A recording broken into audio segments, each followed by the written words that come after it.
সংস্কার ও নির্বাচনের প্রস্তুতি পাশাপাশি চলা সম্ভব বলছে বিএনপির। সংস্কারের আগে নির্বাচন চায় না ইসলামী আন্দোলন। নির্বাচন কমিশনের চাকরির প্রলোভনে কোটি টাকার বাণিজ্য কেএসএফ ট্রেডের প্রতারণার নিঃস্ব অনেকেই পদক্ষেপ নেবে ইসি।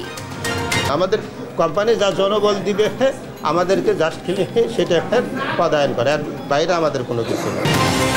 চাঁপাইনবাবগঞ্জে যক্ষ্মা, নিউমোনিয়া, জলাতঙ্ক টিকার সংকট, বিপাকের সেবা গ্রহীতারা দ্রুত সরবরাহ না হলে স্বাস্থ্য খাতে বিপর্যয় শঙ্কা। যদি আমরা ঠিকমতো বাচ্চাদের টিকা না দিতে পারি তাহলে রোগের ভয়াবহতা সৃষ্টি হবে। শীতের আমেজে পর্যটনে ভ্রমণ প্রেমীদের পদচারণায় মুখরিত রাঙ্গামাটির বিভিন্ন বিনোদনের স্পট, ব্যবসা বাণিজ্যে ফিরছে সুদিন। এই কাপ্তাই লেক, পাহাড়ি রাস্তা, আঁকাবাঁকা রাস্তা আমার তো খুবই পছন্দ হয়েছে। গাজায় যুদ্ধবিরতি ঘোষণার পর ইসরায়েলি বর্বরতায় 120 ফিলিস্তিনির প্রাণহানি, কাল থেকে যুদ্ধবিরতি কার্যকর।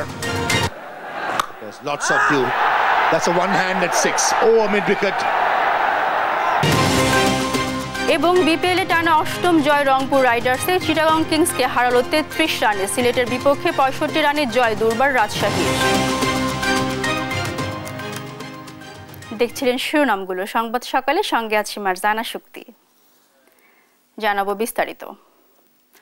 শেখ হাসিনা কোন মর্যাদায় ভারতে আছেন প্রশ্ন তুলে একজন দুর্নীতিবাজকে ভারত আশ্রয় দিয়েছে বলে অভিযোগ করেছেন বিএনপির সিনিয়র যুগ্ম মহাসচিব রুহুল কবির রিজভী। সংস্কার নির্বাচনের প্রস্তুতি একসাথে চলবে দাবি করে অবিলম্বে নির্বাচন দিতে অন্তর্বর্তী সরকারের প্রতি আহ্বান জানিয়েছেন বিএনপি চেয়ারপারসনের উপদেষ্টা জয়নুল আবেদিন ফারুক। বিস্তারিত সাইফুল রিপনের প্রতিবেদনে। বাংলাদেশ কৃষি বিশ্ববিদ্যালয় ছাত্র দলের প্রতিষ্ঠাতা আহ্বায়ক বীর প্রতীক এটিএম খালেদের ৪৫তম শাহাদাত বার্ষিকী উপলক্ষে কৃষিবিদ ইনস্টিটিউটে আলোচনা সভার আয়োজন করে এগ্রিকালচারিস্ট অ্যাসোসিয়েশন অব বাংলাদেশ অ্যাব। পতিত স্বৈরাচারের দোসররা এখনও রাষ্ট্রের গুরুত্বপূর্ণ স্থানে ঘাপটি মেরে আছে অভিযোগ করে ষড়যন্ত্র মোকাবেলায় সবাইকে সচেতন থাকার আহ্বান জানান বিএনপি নেতারা। চলছে, যতই নির্বাচন প্রলম্বিত হবে ততই অর্থনৈতিক সংকট, রাজনৈতিক সংকট আমাদের মাথাচাড়া দিয়ে উঠবে এবং দেশীয় বিদেশি চক্রান্ত চলছে। একটি অস্থিতিশীল পরিস্থিতি করার জন্য এই পতিত ফ্যাসিস্ট স্বৈরাচারের দোসররা গভীর চক্রান্তে লিপ্ত রয়েছে। প্রধান অতিথির বক্তব্যে বিএনপির সিনিয়র যুগ্ম মহাসচিব রুহুল কবির রিজভী বলেন, মুক্তিযুদ্ধের অর্জনকে কলঙ্কিত করেছে আওয়ামী লীগ। শেখ হাসিনাকে ভারতে আশ্রয় দেওয়ারও সমালোচনা করেন তিনি। আজকে শেখ হাসিনা কি স্ট্যাটাসে ভারতে আছে এটা কিন্তু বলতে পারছে না। বাংলাদেশের তার যে 2টি পাসপোর্ট, সেই 2টি পাসপোর্ট, একটা কূটনৈতিক পাসপোর্ট, একটা জাল পাসপোর্ট, দুটাই বাতিল করেছে। তারপরে কি স্ট্যাটাস আছে, ভারত কিভাবে তাকে রেখেছে, কোনো উত্তর দিতে পারছে না, কোনো ব্যাখ্যা দিতে পারছে না। দিবেন কি করে? এত বড় ভয়ঙ্কর দুর্নীতিবাজ তাকে যে আশ্রয় দিচ্ছে ভারত, তাহলে কিসের ভিত্তিতে? এ সময় দুর্নীতির অভিযোগে ব্রিটিশ মন্ত্রিসভার অর্থনীতি বিষয়ক মন্ত্রীর পদ থেকে পদত্যাগ করা শেখ হাসিনার ভাগ্নি টিউলিপ সিদ্দিকীর দুর্নীতির বিষয়েও কথা বলেন রিজভী। টিউলিপ লেখাপড়া করেছে ইংল্যান্ডে একজন এমপি, একজন জনপ্রতিনিধির 1 টাকা 1 পয়সা দুর্নীতি, এটা একটা স্বপ্নের বিষয়, কিন্তু তার জিন হচ্ছে বাংলাদেশের শেখ পরিবারের। এদিকে জাতীয় প্রেস ক্লাবে এক নাগরিক সমাবেশে অংশ নিয়ে অবিলম্বে নির্বাচন দিতে অন্তর্বর্তী সরকারের প্রতি আহ্বান জানান বিএনপি চেয়ারপারসনের উপদেষ্টা জয়নুল আবেদিন ফারুক।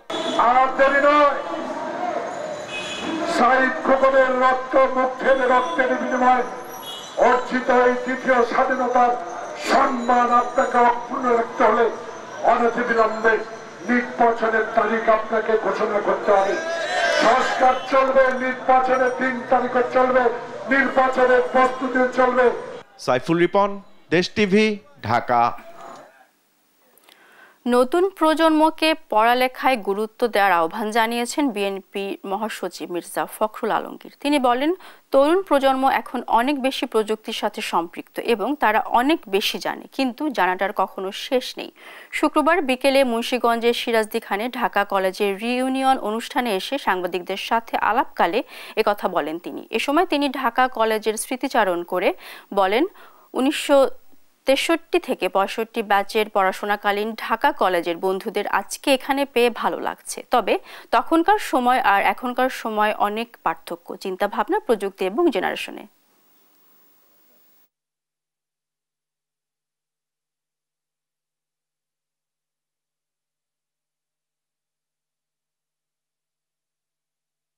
তরুণ প্রজন্ম এখন অনেক অ্যাডভান্স, তারা অনেক বেশি প্রযুক্তির সঙ্গে সম্পৃক্ত, অনেক বেশি তারা জানে, কিন্তু ওই জানাটার কখনো শেষ নাই। এবং যে কথা আমি বলতে যাচ্ছি যে সবচেয়ে বেশি তাদের লেখাপড়াটার উপরেই সবচেয়ে বেশি গুরুত্ব দিতে হবে। ঢাকা কলেজ একসময় ছিল, ইট ওয়াজ দ্য হাইয়েস্ট, ইনফ্যাক্ট বলা যায় যে সবচাইতে উঁচু একটা প্রতিষ্ঠান ছিল। ওই গৌরবটা যেন আমরা না হারাই। সংস্কারের আগে দেশে নির্বাচন নয়, নির্বাচন হতে হবে পিআর পদ্ধতিতে, নয়তো কঠোর আন্দোলনের হুঁশিয়ারি দিয়েছেন ইসলামী আন্দোলন বাংলাদেশের আমির মুফতি সৈয়দ মোহাম্মদ রেজাউল করিম। এদিকে অন্তর্বর্তী সরকারের কাছে বিচার বিভাগের স্বাধীনতা, সংবিধান সংস্কার, সংসদ নির্বাচনে কোনো নারী কোটা না রাখার দাবি জানিয়েছেন দলটির সিনিয়র নায়েবে আমির মুফতি সৈয়দ ফয়জুল করিম। বিস্তারিত এনআই নাহিদের প্রতিবেদন, জানাচ্ছেন মোহাম্মদ আলাউদ্দিন। দেশের নানা প্রান্ত থেকে আসা ইসলামী যুব আন্দোলনের বিভিন্ন পর্যায়ে নেতা কর্মীদের স্লোগানে মুখরিত রাজধানীর সোহরাওয়ার্দী উদ্যান। শুক্রবার বাদ জুমা অনুষ্ঠিত পঞ্চম জাতীয় যুব কনভেনশনে প্রধান অতিথি ছিলেন ইসলামী আন্দোলন বাংলাদেশের আমির মুফতি সৈয়দ মোহাম্মদ রেজাউল করিম। এ সময় ইসলামী যুব আন্দোলন বাংলাদেশের কেন্দ্রীয় সভাপতি মাওলানা মোহাম্মদ নেসার উদ্দিনের সভাপতিত্বে একে একে নেতারা বক্তব্য রাখেন। সম্মেলনে দলটির সিনিয়র নায়েবে আমির মুফতি ফয়জুল করিম বলেন, বিচার বিভাগ পরাধীন থাকলে কল্যাণ রাষ্ট্র সম্ভব নয়। সেই সঙ্গে বক্তারা কল্যাণ রাষ্ট্র প্রতিষ্ঠায় পিআর পদ্ধতিতে নির্বাচনের বিকল্প নেই বলেও দাবি করেন। এ সময় পতিত সরকারের পথে অন্তর্বর্তী সরকারকে না হাঁটারও আহ্বান জানান তারা। যদি পিআর পদ্ধতি নির্বাচন দেওয়া হয়, এলাকায় এলাকায় যে দৈত্য দানব তৈরি হয়, পেশি শক্তি ব্যবহারের মাধ্যমে, কালো টাকা ব্যবহারের মাধ্যমে এক একজন এক একটা দানবে পরিণত হয়, এদের মাধ্যমে বাঙালি জাতি নিষ্পেষিত হয়, নিপীড়িত হয়। এই জালেমদেরকে আসার সুযোগ দেওয়া হবে না ইনশাআল্লাহ। জুলাই বিপ্লবের প্রসঙ্গে ফয়জুল করিম বলেন, ইসলামী আন্দোলন বাংলাদেশ যেভাবে দলীয় ব্যানারে জুলাই বিপ্লবে মাঠে ছিল, অন্য কোনো রাজনৈতিক দল সেভাবে মাঠে ছিল না। যারা দ্রুত নির্বাচনের জন্য অস্থির, তাদের পায়ের নিচে মাটি নেই উল্লেখ করে ইসলামী আন্দোলনের আমির রেজাউল করিম বলেন, বাংলার মানুষ আর চাঁদাবাজ, দখলদার ও খুনিদের ক্ষমতায় দেখতে চায় না। আগে সংস্কার হবে, তারপরে নির্বাচন হবে। রাষ্ট্র সংস্কারের মধ্যে আমি বিচার বিভাগের স্বাধীনতা চাই। যেইভাবে দলীয় ব্যানারে বৈষম্য বিরোধী আন্দোলন অংশগ্রহণ করেছে বাংলাদেশের অন্য কোনো সংগঠন দলীয় ব্যানারে এই আন্দোলনে সম্পৃক্ত ছিল না। বাংলাদেশের মানুষ এই চাঁদাবাজি আর দেখতে চায় না, দুর্নীতি আর দেখতে চায় না। যারা 53 বছর পর্যন্ত বাংলাদেশকে 5 বার দুর্নীতির চ্যাম্পিয়ন করেছে, ওই সমস্ত দলকে বাংলাদেশের জনগণ আর ক্ষমতা দেখতে চায় না। পরে জাতীয় নির্বাচনে উল্লেখযোগ্য ভূমিকা রাখতে যুবকদের এগিয়ে আসার আহ্বান জানিয়ে ইসলামী যুব আন্দোলনের নতুন কমিটি ঘোষণা করেন দলটির আমির মুফতি সৈয়দ মোহাম্মদ রেজাউল করিম। মোহাম্মদ আলাউদ্দিন, দেশ টিভি, ঢাকা। আওয়ামী লীগ সরকার নির্বাচন ব্যবস্থাকে ধ্বংস করেছে বলে মন্তব্য করেছেন জামায়াত ইসলামীর আমির ডাক্তার শফিকুর রহমান। তিনি বলেন, মানুষের অধিকারের জন্যই এই দেশ স্বাধীন হয়েছে। পাকিস্তানিরা মানুষের ভোটের অধিকার দেয়নি বলেই মানুষ যুদ্ধ করেছে। এ সময় নতুন করে দেশকে গড়ার প্রত্যয় ব্যক্ত করেন জামায়াত আমির। শুক্রবার টাউন হল ফুটবল মাঠে কর্মী সম্মেলনে তিনি এ মন্তব্য করেন। চুয়াডাঙ্গায় গেল 15 বছরে কোনো উন্নয়ন হয়নি বলেও মন্তব্য করেন তিনি। এদিন সকাল থেকে সম্মেলনে আসতে শুরু করেন কর্মী সমর্থকরা। একে একে বক্তব্য রাখেন দলটির স্থানীয় ও কেন্দ্রীয় নেতারা। দুপুর 3টায় প্রধান অতিথির বক্তব্য রাখেন দলের আমির ডাক্তার শফিকুর রহমান। 18 সালে আপনারা করলেন মিডনাইট ইলেকশন, নিশিরাতের নির্বাচন, আর 24-এ এসে করলেন আমি আর মামু। একজন নৌকা থেকে ক্যান্ডিডেট, আরেকজন নৌকার দামে ক্যান্ডিডেট। আপনারা সর্বনাশ করলেন। এই অধিকারটার জন্যই তো লড়াই করে বাংলাদেশের স্বাধীনতা অর্জন হয়েছিল। পাকিস্তানিরা এই বুটের মূল্য দেয় নাই বলেই তো মানুষ জীবন বাজি রেখে যুদ্ধ করেছিল। আমাদের সবগুলো অফিস পুরাটা সময় জুড়ে 15.5 বছর আমাদেরকে খুলতে দেওয়া হয়নি, বসতে দেওয়া হয়নি, দলীয় কার্যক্রম চালাতে দেওয়া হয়নি। আমাদের অফিসগুলোকে সিলগালা করে রাখা হয়েছিল। সাংবাদিকদের মুখ বন্ধ করার মূলে ছিল গোয়েন্দা সংস্থা বলে মন্তব্য করেন প্রধান উপদেষ্টার প্রেস সচিব শফিকুল আলম। শুক্রবার ঢাকা রিপোর্টার্স ইউনিটিতে গণমাধ্যম সংস্কার প্রস্তাব নিয়ে এক আলোচনা সভায় তিনি কথা বলেন।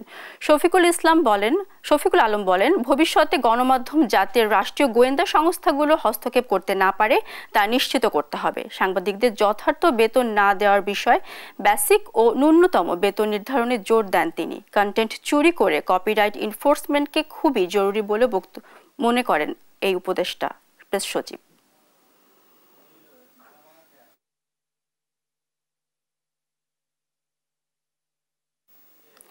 আগামী 2-1 দিনের মধ্যে বিএনপি চেয়ারপারসন এবং সাবেক প্রধানমন্ত্রী বেগম খালেদা জিয়ার চিকিৎসার বিষয়ে সিদ্ধান্ত নেওয়া হবে বলে জানিয়েছে তার ব্যক্তিগত চিকিৎসক ও বিএনপির স্থায়ী কমিটির সদস্য ডাক্তার এজেডএম জাহিদ হোসেন। বৃহস্পতিবার যুক্তরাষ্ট্রের স্থানীয় সময় বিকেলে সাংবাদিকদের একথা জানান তিনি। ডাক্তার জাহিদ হোসেন বলেন, বেগম খালেদা জিয়ার বয়স এবং সার্বিক বিবেচনা করে চিকিৎসা দিতে সর্বোচ্চ চেষ্টা করছেন চিকিৎসকেরা। হাসপাতালের মেডিকেল বোর্ড সহ সবাই মিলে 2-1 দিন মধ্যে একটা সিদ্ধান্তে আসতে পারে ওনার লাইন অফ ট্রিটমেন্টটা কি হবে, পরে সে অনুযায়ী ব্যবস্থা নেওয়া হবে। ফায়ার সার্ভিসের 12টি ইউনিটের প্রায় 2.5 ঘন্টার চেষ্টা নিয়ন্ত্রণে আসে রাজধানীর হাজারীবাগের চামড়ার গুদামের আগুন। এ ঘটনায় কোনো হতাহতের খবর পাওয়া যায়নি। দাহ্য পদার্থ থাকায় এবং ভবনটিতে অগ্নি নির্বাপন ব্যবস্থা না থাকায় আগুন দ্রুত ছড়িয়েছে বলে জানিয়েছে ফায়ার সার্ভিস। ঘটনা তদন্তে একটি কমিটি গঠন করা হয়েছে। আলিমুজ্জামান সাফওয়ানকে সঙ্গে নিয়ে বিস্তারিত জানাচ্ছেন সাদ আহমেদ। ঘড়িতে সময় দুপুর 2টা। জুমার নামাজ শেষে রাজধানীর হাজারীবাগের ফিনিক্স টার্নিতে ফিরছিলেন ভবনের কর্মরত শ্রমিকেরা। এ সময় ভবনের 5ম তলায় ঘটে অগ্নিকাণ্ডের ঘটনা। আগুনের লেলিহান শিখা মুহূর্তেই ছড়িয়ে পড়ে ভবনের 6ষ্ঠ ও 7ম তলায়। প্রত্যক্ষদর্শীরা বলছেন, ফিনিক্স টার্নিতে রয়েছে ছোট বড় বেশ কয়েকটি গোডাউন। এর মধ্যে রয়েছে চুমকি, জুতা ও কাপড় তৈরির কারখানা, সাথে মজুদ ছিল কেমিক্যালও। ভেতরে হচ্ছে জুতার কিছু গোডাউন ছিল, কিছু কাপড়ের গোডাউন ছিল, 2-1টা এসির গোডাউন ছিল। সবকিছু মিলিয়ে মানে সবকিছু হচ্ছে দাহ্য পদার্থ। ওইখান থেকেই মানে শুরু আর কি, নেবানোর তো কোনো স্কোপ নাই। এখানে 3-4টা কারখানা আছে, কোনটা থেকে আগুন লেগে গেছে তাই আমরা তো সঠিক করতে পারতেছি না। ভবনের এসব দাহ্য পদার্থের কারণে দ্রুত আগুন ছড়িয়ে পড়েছে বলে জানায় এলাকাবাসী।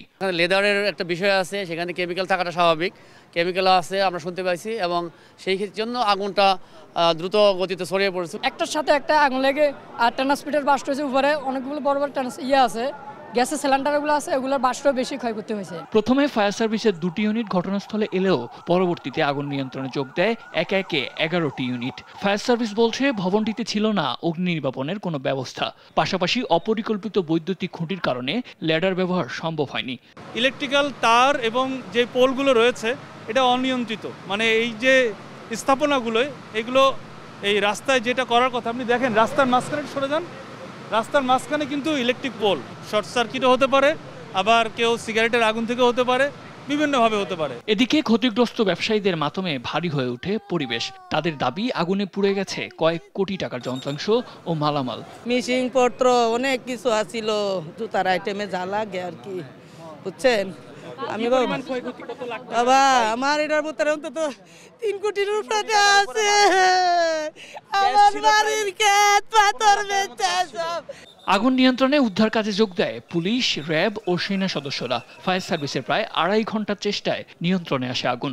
অগ্নিকাণ্ডের ঘটনায় গঠন করা হয়েছে একটি তদন্ত কমিটি। সাদ আহমেদ, দেশ টিভি, ঢাকা।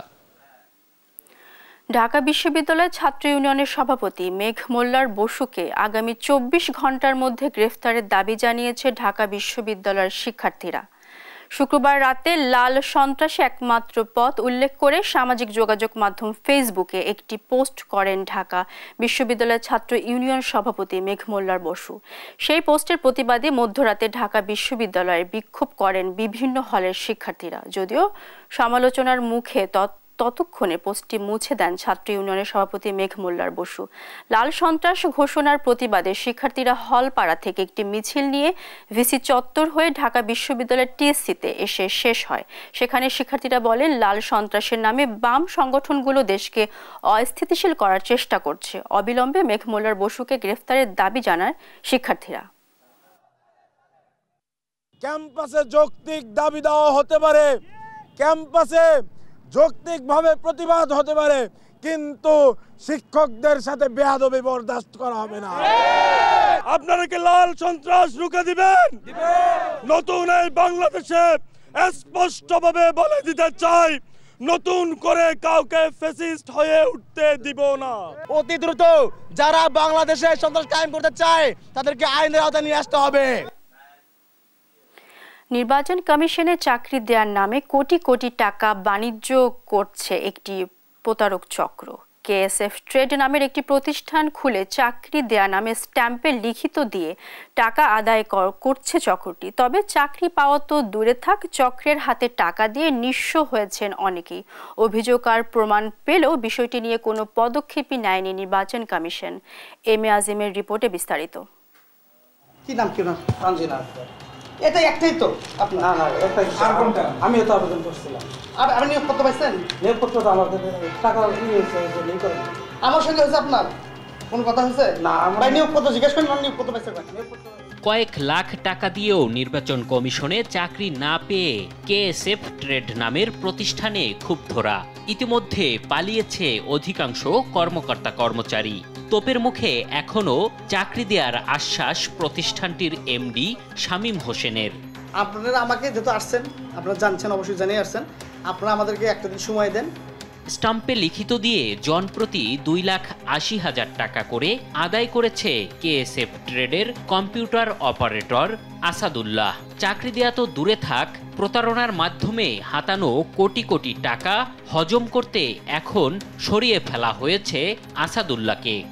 ওনার সঙ্গে বাইরে কিছু লেনদেন করছে এবং ওর চেক স্ট্যাম্প দিয়ে টাকা নিচ্ছে, কিন্তু এই মেয়েটা অটোমেটিক আমাদের ফাইনাল রেজাল্টে আছে এবং উনি পদায়ন করবে, এটাতে আমাদের জানার বাইরে ছিল না। উনি আমাদেরকে ক্লেম করার সঙ্গে সঙ্গে আমরা ওই ছেলেকে গত পরশুদিন চাকরি থেকে অব্যাহতি দিয়েছি। ভুক্তভোগীদের অভিযোগ, এমডি শামীম হোসেনের নির্দেশেই টাকা আদায় করত আসাদুল্লাহ।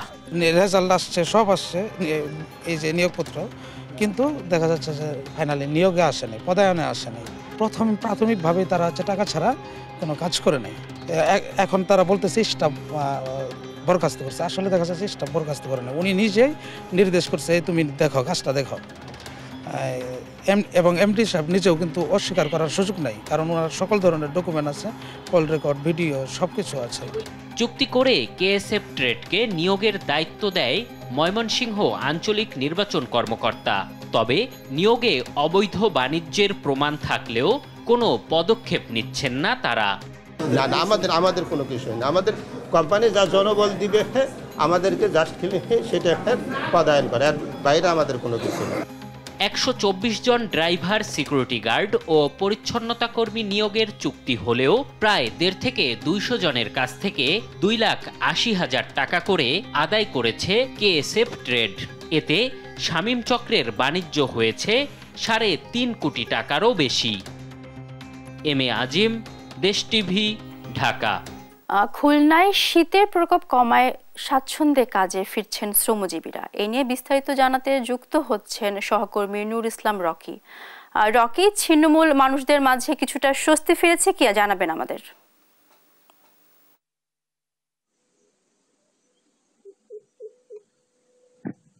মাঘ মাসে শীতের কিন্তু প্রভাব থাকে, কিন্তু এই বছর একটু ব্যতিক্রম দেখা যাচ্ছে খুলনাতে। এই মাঘ মাসের আজকে প্রথম শুরুতেই বলতে পারি, কিন্তু শীতের তেমন প্রভাব কিন্তু নেই, যার কারণে গত 2 দিন খুলনার আবহাওয়া অফিস থেকে যে তথ্য আমাদেরকে জানিয়েছে যে শীতের প্রভাব বেশ কম আছে, পাশাপাশি কুয়াশাও কম, যার কারণে কিন্তু কর্মচাঞ্চল্যতা আসলে ফিরে পেয়েছে। আমরা এই মুহূর্তে যেখানে আছি সেখানে আপনি দেখতে পাচ্ছেন দর্শক যে সকাল থেকে কিন্তু কাজে এসেছে সাধারণ যারা শ্রমিক তারা, এবং তারা শীত কম থাকার কারণে কিন্তু কাজে স্বাচ্ছন্দ্য পাচ্ছে। আমরা একটু কথা বলবো একজন শ্রমিকের সাথে, যে আপনাকে জানতে চাইবো যে শীতের কি অবস্থা। একটু কম আছে বিধায় আমরা কাজ করতে পারতেছি, এর আগে শীত ছিল মেলা, আমরা কাজ করতে পারতেছিলাম না। দর্শক, আপনারা যেমনটি শুনছিলেন যে শীত কম থাকার কারণে কিন্তু তারা কাজে ফিরছে, তবে শীতের পাশাপাশি কিন্তু কুয়াশার প্রকোপও কিন্তু কমে গিয়েছে, যার কারণে কিন্তু স্বস্তি ফিরেছে। দূর দূর থেকে যারা শ্রমিকরা কাজে আসছে তারা কিন্তু স্বচ্ছন্দে কাজ করতে পারছে। আমরা একজনের সাথে একটু কথা বলবো, যে কি অবস্থা একটু বলেন তো। আমরা অনেক দূর থেকে কাজে আসছিলাম, কিন্তু শীতের কুয়াশার জন্য কাজ আসতে পারিনি। এখন একটু কুয়াশা কম আছে এবং ঠান্ডা কম আছে, কাজ করতে পারতেছে। কোনো সমস্যা হচ্ছে না এবং কুয়াশা একটু কম আছে ঠান্ডা। দর্শক, যেমনটা শ্রমিকরা বলছিল যে তারা কিন্তু এই 2 দিন শীত এবং কুয়াশার প্রকোপ কম থাকার কারণে কিন্তু কাজে কর্মচঞ্চলতা বেড়েছে এবং তারা কিন্তু স্বাচ্ছন্দ্যে কাজ করছে। তো খুলনা থেকে শীতের প্রভাব নিয়ে এটা ছিল আমার কাছে সর্বশেষ সংবাদ। রকি, আপনাকে ধন্যবাদ। চাঁপাইনবাবগঞ্জে দেখা দিয়েছে যক্ষ্মা, নিউমোনিয়া ও জলাতঙ্ক সহ বিভিন্ন রোগের টিকার সংকট। গেল বছর নভেম্বর মাস থেকে চলছে এই সংকট। বিপাকে পড়েছেন সেবাগ্রহীতারা। বারবার হাসপাতালে গিয়েও মিলছে না টিকা। মাঠ পর্যায়ের স্বাস্থ্যকর্মীরা বলছেন সময় মতো ভ্যাকসিন সরবরাহ না হলে ভয়াবহতা নেমে আসতে পারে স্বাস্থ্য খাতে। সহকর্মী তারেক রহমানের তথ্য ছবিতে বিস্তারিত তারেক মাহমুদ সুজনের রিপোর্টে। চাঁপাইনবাবগঞ্জে দেখা দিয়েছে যক্ষ্মা, নিউমোনিয়া, জলাতঙ্ক সহ বিভিন্ন রোগের টিকার সংকট। সিভিল সার্জন কার্যালয় বলছে ফুরিয়ে গেছে অনেক রোগের টিকা। মজুদ নেই সাবান, অ্যাম্পুল, কাটার, নীল গামলা ও ডাস্টারেরও। রোগীদের চাহিদা থাকলেও সরবরাহ দিতে পারছে না সংশ্লিষ্ট কর্তৃপক্ষ। এতে ভেঙে পড়েছে জেলার স্বাস্থ্যসেবা। রোগীরা টানা কয়েক মাস ধরে বিভিন্ন হাসপাতাল ঘুরেও পাচ্ছে না কাঙ্ক্ষিত সেবা। যাদের দ্বিতীয় ডোজ টিকা দেওয়ার সময় পেরিয়ে গেছে তারাও পাচ্ছে না টিকা। এ নিয়ে ক্ষোভ প্রকাশ করেছেন রোগীর স্বজনরা। ছোট বোনের টিকার ডেট ছিল ডিসেম্বরে, কিন্তু আমি লাস্ট কিছুদিন যাবত হসপিটালে ঘোরা সত্ত্বেও টিকা পাচ্ছি না। যারা একটা ডোজ নিয়েছে তাদের পরবর্তী ডোজগুলো দেওয়া যাচ্ছে না। এতে আমাদের চিকিৎসা নিতে রোগীদের খুবই সমস্যা হচ্ছে। আমার মেয়েকে নিয়ে 15 দিন থেকে আমি এই হাসপাতালে ঘুরছি। কোনো হাসপাতালে আমি নিউমোনিয়া রোগের টিকা পাচ্ছি না। চাঁপাইনবাবগঞ্জ হসপিটালগুলোতে টিকা, ভ্যাকসিন মোটামুটি 3 মাস থেকে পাওয়া যাচ্ছে না। টিকার জন্য প্রতিদিন শত শত রোগী ভিড় করছেন স্বাস্থ্য কেন্দ্রগুলোতে। টিকা না পেয়ে ফিরছেন খালি হাতে। যদি আমরা ঠিকমতো বাচ্চাদের টিকা না দিতে পারি তাহলে রোগের ভয়াবহতা সৃষ্টি হবে। মজুদে আছে শুধু ইনজেকশনের সিরিঞ্জ। এর বাইরে প্রায় সবকিছুরই সংকট রয়েছে বলে জানায় জেলা সিভিল সার্জনের কার্যালয়ের স্টোর কিপার। আর চাহিদা মতো সরবরাহ পেলে দ্রুতই বিতরণের কথা জানিয়েছেন সংশ্লিষ্ট কর্তৃপক্ষ। বর্তমানে আমাদের EPI, penta, PCV, MR, IPV এ সমস্ত ভ্যাকসিন নাই। চাহিদাপত্র দেওয়ার পরও পাওয়া যাচ্ছে না।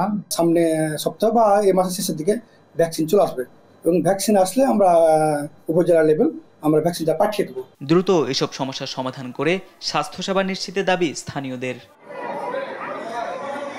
নিউজ ডেস্ক, দেশ টিভি।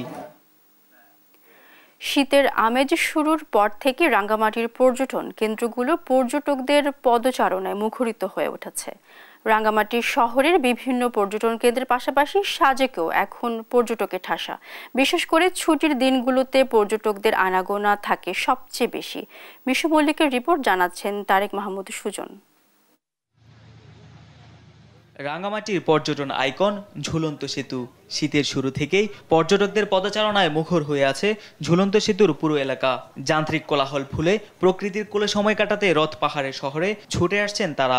ঝুলন্ত সেতুর পাটাতনে হাঁটা চলার পাশাপাশি অনেকেই কাপ্তাই হ্রদে করছেন নৌ ভ্রমণ। পাশাপাশি শহরের পল অয়েলেও রয়েছে দর্শনার্থীদের ব্যাপক ভিড়। শুধু রাঙ্গামাটি শহর নয়, সাজেক ভ্যালিতেও নেমেছে পর্যটকের ঢল। সকাল থেকে জিপ মাহিন্দ্রায় আঁকাপাকা সড়ক পেরিয়ে সাজেকে ছুটে যাচ্ছেন পর্যটকরা। রাঙ্গামাটির প্রাকৃতিক সৌন্দর্য দেখে বিমোহিত হচ্ছেন তারা। এই প্রথম এসেছি, খুবই ভালো লাগছে। এই কাপ্তাই লেক, পাহাড়ি রাস্তা, আঁকাবাঁকা রাস্তা আমার তো খুবই পছন্দ হয়েছে। অনুভূতিটা খুবই সুন্দর, কারণ এখানে পরিবেশটা দেখে অনেক ভালো লাগতেছে। ছেলে মেয়েদের নিয়ে আসছি, খুব ভালো লাগতেছে। যতটুকু দেখলাম তার ভিতরে বেশ ভালোই লাগতেছে। এখন বাকিটা আরো দেখবো, আরো হয়তো ভালো লাগবে ইনশাআল্লাহ, সেই আশাই রাখি। পিকনিকের জন্য খুব একটা ভালো সময় এটা। ঝুলন্ত ব্রিজ দেখলাম, পলয়েল পার্কে আসলাম, ওটাও ভালো লাগলো। ডিসেম্বর জানুয়ারি মাসে পূর্বের থেকে ভালো ব্যবসা হচ্ছে বলে জানান হোটেল ব্যবসায়ীরা। আলহামদুলিল্লাহ, গত মাস ডিসেম্বরে আমরা খুব ভালো একটা ব্যবসা করেছি। আগামী জানুয়ারি মাসে রানিং নিয়ে চলতেছে। মোটামুটি আমাদের 70-80% বুকিং অলরেডি হয়ে আছে। প্রতিদিনই 3 থেকে 4 হাজার পর্যটক ঝুলন্ত সেতু দেখতে আসে বলে জানান পর্যটন কমপ্লেক্স কর্তৃপক্ষ। দৈনিক গড়ে 3 থেকে 4 হাজার দর্শনার্থী রাঙামাটিতে ভ্রমণ করছে। এছাড়া আমাদের যে অ্যাকোমোডেশন আছে এখানে প্রায় আমাদের গত 2-1 দিন যাবৎ 80% বুকিং রয়েছে। রাঙ্গামাটি শহর ও সাজেক মিলে প্রতিদিন রাঙ্গামাটিতে ভ্রমণ করছেন প্রায় 7 থেকে 8 হাজার পর্যটক। নিউজ ডেস্ক, দেশ টিভি। আন্তর্জাতিক প্রসঙ্গ।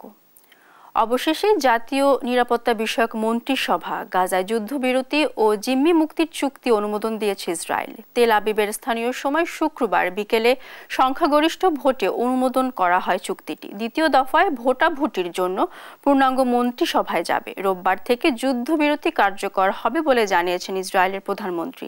এমন পরিস্থিতিতে যুদ্ধবিরতি কার্যকর হবার আগে গাজায় হামলা আরও তীব্র করেছে বলে অভিযোগ হামাসের। আরবিদ আফসারের রিপোর্টে বিস্তারিত।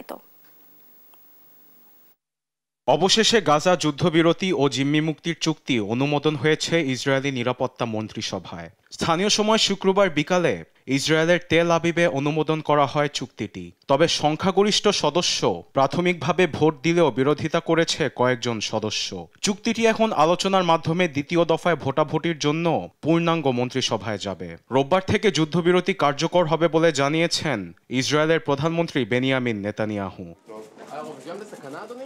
চুক্তিটি অনুমোদনের পর এক বিবৃতি জারি করে ইসরায়েলি প্রধানমন্ত্রীর কার্যালয়। সকল রাজনৈতিক, নিরাপত্তা ও মানবিক দিক পর্যবেক্ষণ করে নিরাপত্তা মন্ত্রিসভায় চুক্তিটি অনুমোদন হয়েছে বলে জানানো হয় বিবৃতিতে। এর পাশাপাশি প্রস্তাবিত চুক্তি যুদ্ধের লক্ষ্য অর্জনকে সমর্থন করে বলেও জানানো হয়। বিবৃতিতে আরও বলা হয়, মন্ত্রিসভা সরকারকে প্রস্তাবিত রূপরেখা অনুমোদন করার সুপারিশও করেছে। নিরাপত্তা বিষয়ক মন্ত্রিসভার যুদ্ধবিরতির চুক্তি অনুমোদনের সিদ্ধান্তকে স্বাগত জানিয়েছেন ইসরায়েলের প্রেসিডেন্ট আইজ্যাক হেরজগ। এখন পূর্ণ মন্ত্রিসভা অনুমোদন দিলে রোববার থেকে যুদ্ধবিরতি শুরু হবে বলে সামাজিক যোগাযোগ মাধ্যম এক্সে জানিয়েছেন তিনি। তবে চুক্তিটি ইসরায়েলের জন্য বড় চ্যালেঞ্জ নিয়ে আসবে বলে শঙ্কিত হেরজগ। এমন পরিস্থিতিতে যুদ্ধবিরতি রোববার কার্যকর হবার আগে গাজায় সাধারণ মানুষকে ইসরায়েলি বাহিনী নির্মমভাবে হত্যা করছে বলে অভিযোগ হামাসের। তারা আরও জানায়, গাজার মাটির ওপর বিমান হামলা আগের থেকে আরও তীব্র করেছে আইডিএফ। বুধবার যুদ্ধবিরতি ঘোষণার পর থেকে এ পর্যন্ত ইসরায়েলি হামলায় শতাধিক ফিলিস্তিনি নিহত হয়েছে বলে জানিয়েছে গাজার সিভিল ডিফেন্স মুখপাত্র মাহমুদ বাসাল। আরবিদ আফসার, নিউজ ডেস্ক, দেশ টিভি। এদিকে গাজায় যুদ্ধবিরতি ঘোষণার পরও থামছে না ইসরায়েলি বর্বরতা। একের পর এক হামলায় 24 ঘন্টায় প্রাণ গেছে অন্তত 120 ফিলিস্তিনির। শুক্রবার খান ইউনুস সহ গাজা উপত্যকায় ফের হামলা চালায় ইসরায়েলি বাহিনী। সেদিন যুদ্ধবিরতির খবরে সাধারণ মানুষের মনে ছিল উচ্ছ্বাস। সেই উচ্ছ্বাস ফিকে করে দিয়ে হামলা চালায় আইডিএফ। এতে একদিনেই প্রাণ হারায় 32 শিশু ও 30 নারী। এছাড়া বিভিন্ন ক্যাম্পে খালি করতেও আইডিএফের হামলা চালায় বলে জানায় আল জাজিরা। হামলাটি এমন সময় হলো যখন ইসরায়েল হামাস বন্দি বিনিময় চুক্তিটি নেতানিয়াহু সরকারের চূড়ান্ত অনুমোদন পায়।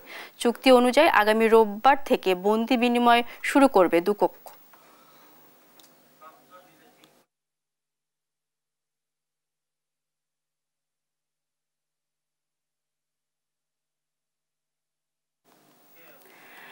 রাশিয়ার হয়ে ইউক্রেনের বিরুদ্ধে যুদ্ধ করতে গিয়ে নিহত হয়েছে 12 ভারতীয় সেনা, নিখোঁজ আরও 16 জন। শুক্রবার পররাষ্ট্র মন্ত্রণালয়ের বিবৃতিতে এ তথ্য দেন মুখপাত্র রণধীর জাসওয়াল। তিনি জানান, এ পর্যন্ত 126 জন ভারতীয় সেনা রাশিয়ার হয়ে যুদ্ধে অংশ নেয়।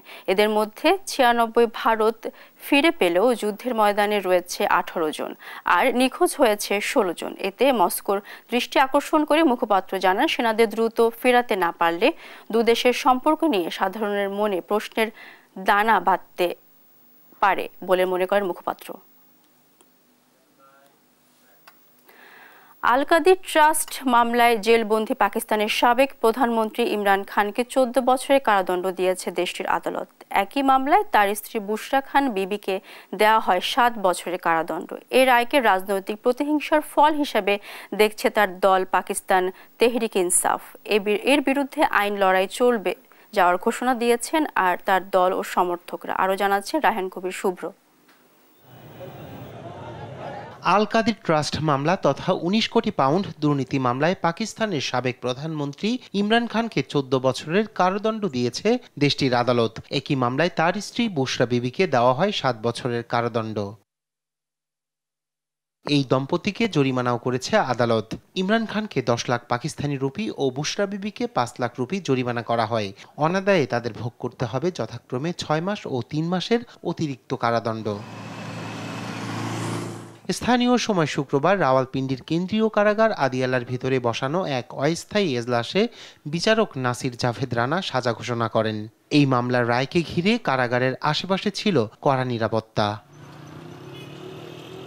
রায় ঘোষণার পর বুশরা বিবিকে আদালত কক্ষ থেকে গ্রেপ্তার করা হয়।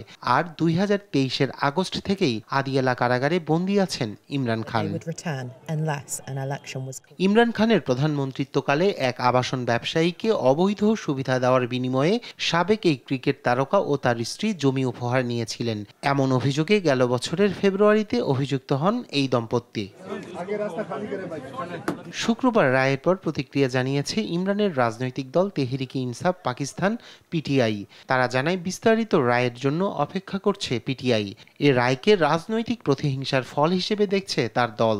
এর বিরুদ্ধে আইনি লড়াই চালিয়ে যাওয়ার ঘোষণা দিয়েছে পিটিআই।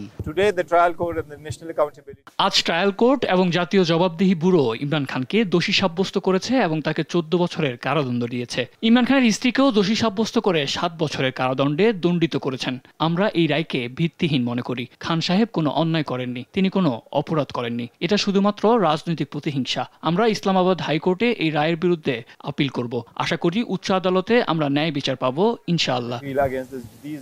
2022 সালের এপ্রিলে পার্লামেন্টের এক আস্থা ভোটে হেরে ক্ষমতা হারান ইমরান খান। তারপর থেকে দুর্নীতি, ক্ষমতার অপব্যবহার ও রাষ্ট্রের বিরুদ্ধে সহিংসতা উস্কে দেওয়া সহ 1 ডজনের বেশি মামলার মুখোমুখি হন তিনি। বেশিরভাগ মামলায় তাকে খালাস দেওয়া হয়েছে অথবা স্থগিত করা হয়েছে তার সাজা। রায়হান কবির শুভ্র, নিউজ ডেস্ক, দেশ টিভি।